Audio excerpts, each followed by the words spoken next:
સામાજિક વિજ્ઞાન ધોરણ 8 પાઠ 5 ભાગ બીજો. આના આગળના ભાગમાં આપણે જૂના સમયમાં, પ્રાચીન સમયમાં તેમજ મુગલકાલીન અને અંગ્રેજો વખતે કઈ રીતે શિક્ષણ અપાતું હતું એના વિગતે મેળવી હતી અને એના પછી પ્રાથમિક શિક્ષણ અને માધ્યમિક શિક્ષણ વિશે માહિતી મેળવી.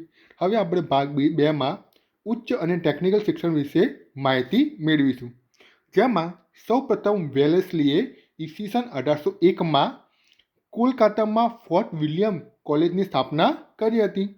એમના પછી 1817 ડેવિડ હેર અને વૈદ્યનાથ મુખર્જીએ હિન્દુ કોલેજની સ્થાપના કરી. કઈ જગ્યાએ? કોલકાતામાં.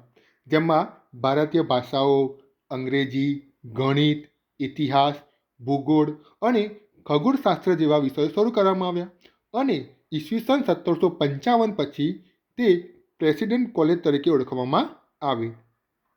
એમનો મુખ્ય ધ્યેય સરકારી કચેરીઓમાં માટે શિક્ષિત કર્મચારી મેળવવાનો મુખ્ય ધ્યેય હતો.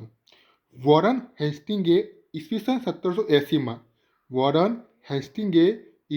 1780માં કોલકાતામાં મદ્રેસા, મુસ્લિમ કોલેજ અને જોનાથન ડંકને 1791માં બનારસ સંસ્કૃત કોલેજની સ્થાપના કરી હતી. એમ હર્સ્ટે ઈસવીસન 1823માં કોલકાતામાં સંસ્કૃત કોલેજની સ્થાપના કરી હતી. મેગ્ના કોર્ટ શિક્ષણ સુધારો ઈસવીસન 1854 વુડના ખરીદાથી થયા હતા. હવે વુડના ખરીદામાં પ્રાંતમાં પુનઃસ્થાપના, અલગ શિક્ષણ ખાતાની રચના, સરકારી કોલેજ શાળાની જાળવણી કરવી, ખાનગી શાળાઓને સરકારી અનુદાન આપવા, શિક્ષણ તાલીમ સંસ્થા શરૂ કરવી, ધંધાદારી કે વ્યવસાય શિક્ષણમાં વ્યાપ વધારવો, પછી શાળાઓ સ્થાપવી, સ્ત્રી શિક્ષણને ઉત્તેજનની ભલામણો અને શિષ્યવૃત્તિની જોગવાઈ વગેરે વિગતો રજૂ કરવામાં આવી હતી. હવે વુડનો ખરીદો એટલે ગાંધીજી નામ યાદ રાખવું. 1882 પંજાબ અને અલ્હાબાદમાં યુનિવર્સિટીની સ્થાપના થઈ હતી. 1844 એલિફન્સ્ટન કોલેજની સ્થાપના.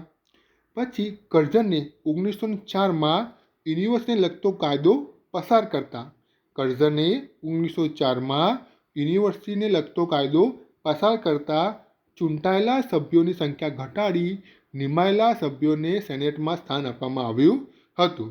તો નીચે જોઈએ, જેમાં ખાસ હિન્દુ યુનિવર્સિટીની સ્થાપના તો 1916, જામિયા મિલિયા યુનિવર્સિટીની સ્થાપના 1920 અને શાંતિ નિકેતન વિશ્વ ભારતી યુનિવર્સિટી જે રવિન્દ્રનાથ ટાગોર એમની યુનિવર્સિટીની સ્થાપના 1922માં થઈ હતી. 1946માં ભારતની કુલ યુનિવર્સિટીની સંખ્યા 16 હતી, જે અપૂરતી હતી. હવે જોઈએ વ્યવસાયિક શિક્ષણ. તો 1854ના વુડના ખરીદા બાદ વિજ્ઞાન અને ટેકનોલોજી અને વ્યવસાય સાથે સંકળાયેલી સંસ્થાઓ 20મી સદીમાં અસ્તિત્વમાં આવી, જેમાં મુખ્ય સંસ્થાઓ નીચે મુજબ હતી, જેમ કે બેંગ્લોર, કલકત્તા અને દિલ્હી. બેંગ્લોરની ઇન્ડિયન ઇન્સ્ટિટ્યૂટ ઓફ સાયન્સ, તો કલકત્તામાં બુદ્ધ સંશોધન કેન્દ્ર, એ જ રીતે પૂનામાં બડકા યુનિવર્સિટી એ મુખ્ય હતી. હવે ખાસ સ્ત્રી શિક્ષણ. તો તમને ખબર છે કે સ્ત્રી શિક્ષણની શરૂઆત શ્રીરામપુરથી થઈ હતી. કોના દ્વારા? તો માર્ક્સમેન અને તેમના પત્ની દ્વારા. તેના પછી 1813થી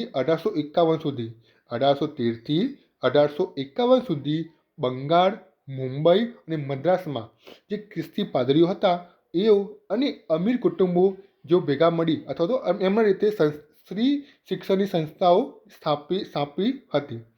તેમના ખાસ હિમાયતી હતા રાજા રામમોહન રાય અને દયાનંદ સરસ્વતી. 19મી સદીની આ વાત છે.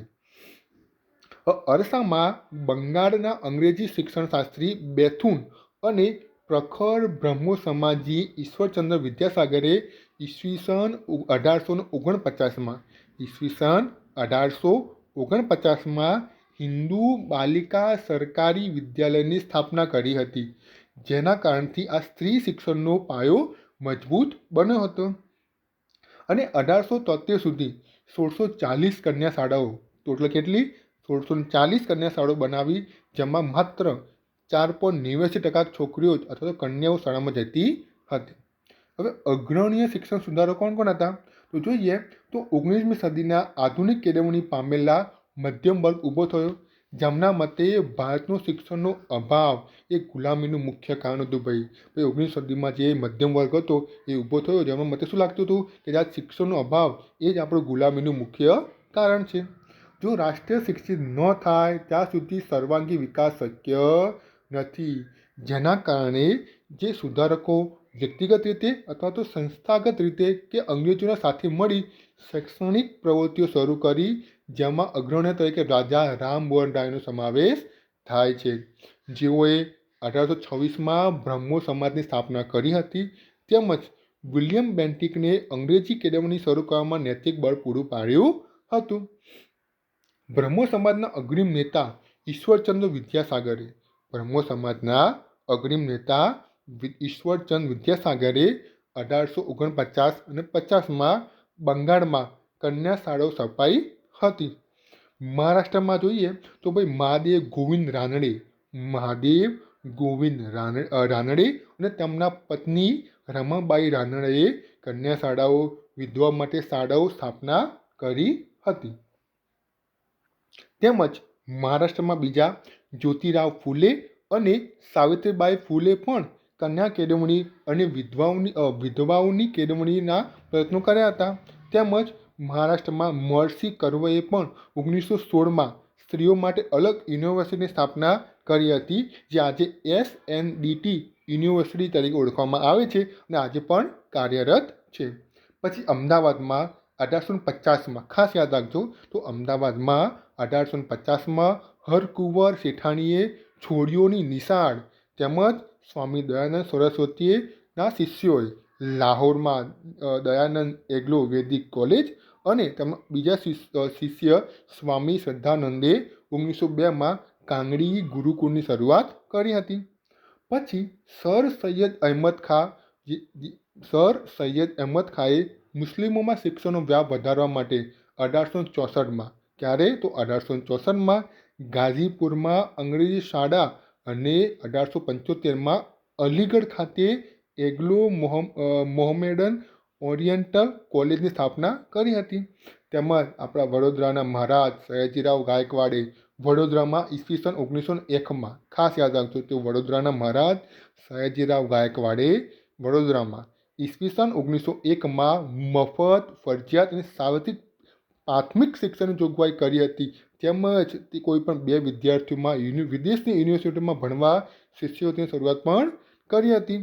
અને તેમના પત્ની ચિમનાબાઈ ગાયકવાડે પણ દલિત વિદ્યાર્થીઓને વિદેશમાં યુનિવર્સિટી ભણવા જવા માટે શિષ્યવૃત્તિ આપતા કાયદા બનાવ્યા હતા. એ જ રીતે ગોંડલના મહારાજ ભગવતસિંહે પણ ગોંડલમાં કન્યા વિદ્યાલયની સ્થાપના કરાવી હતી. તેમજ કન્યાઓ માટે મફત, ફરજિયાત અને સાર્વત્રિક શિક્ષણની જોગવાઈ કરી હતી. એના પછીના વિડીયોમાં આપણે મહાત્મા ગાંધીના શિક્ષણ અંગેના વિચારો, રવિન્દ્રનાથ ટાગોર તેમના પણ શિક્ષણ અંગેના વિચારો વગેરે વિશે માહિતી મેળવીશું. જો તમને આ વિડીયો સારો લાગ્યો હોય તો લાઇક, શેર અને સબસ્ક્રાઈબ કરવાનું ભૂલતા ના, જેથી હું વગેરે આ વિડીયો બનાવતો રહીશ. Thank you.